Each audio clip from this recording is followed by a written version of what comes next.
Hello students. First we shall learn what are vertically opposite angles. Look at the diagram that is drawn. Here two lines are intersecting one another.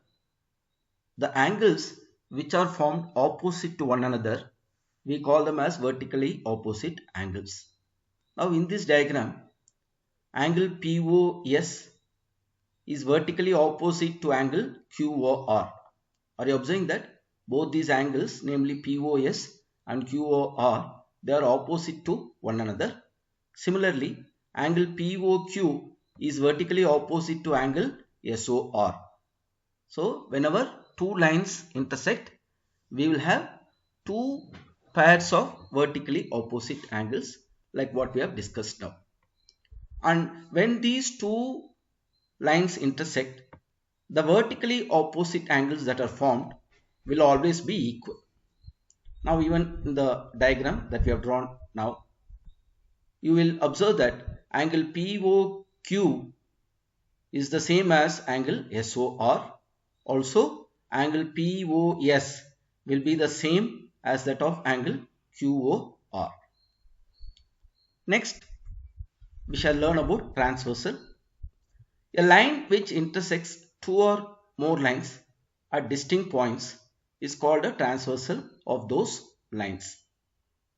Now consider the line M and N. These two lines are intersected by another line, say L, at some distinct points, and this line we call it as a transversal of those two lines. Now when the transversal is intersecting two lines, we will have 8 angles, right? Now what are those 8 angles? I have already numbered it: 1, 2, 3, 4, 5, 6, 7 and 8. Now let us see their names. What are those names? So in the figure, the line L is the transversal for the lines M and N that I have already told you. Here the angles 1 and 5, look at angles 1 and 5, and angles 2 and 6, also 3 and 7, angle 3 and 7, angle 4 and 8, they form pairs of corresponding angles. Also angle 4 and angle 6, they form a pair of alternate interior angles. So also angle 3 and angle 5 also form a pair of alternate interior angles.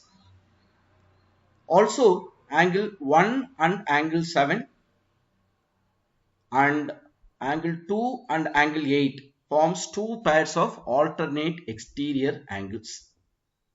So from the diagram you should be able to tell what are all interior angles and what are all exterior angles. What are all the interior angles? Angle 4, angle 5, angle 3 and angle 6. These are the interior angles. Also angle 1, angle 8, angle 2 and angle 7, they form exterior angles.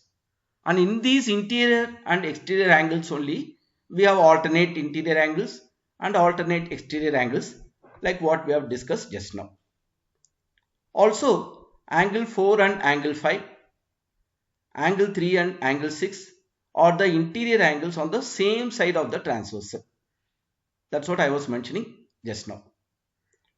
Similarly, angle 1 and angle 8, angle 2 and angle 7 are the exterior angles on the same side of the transversal.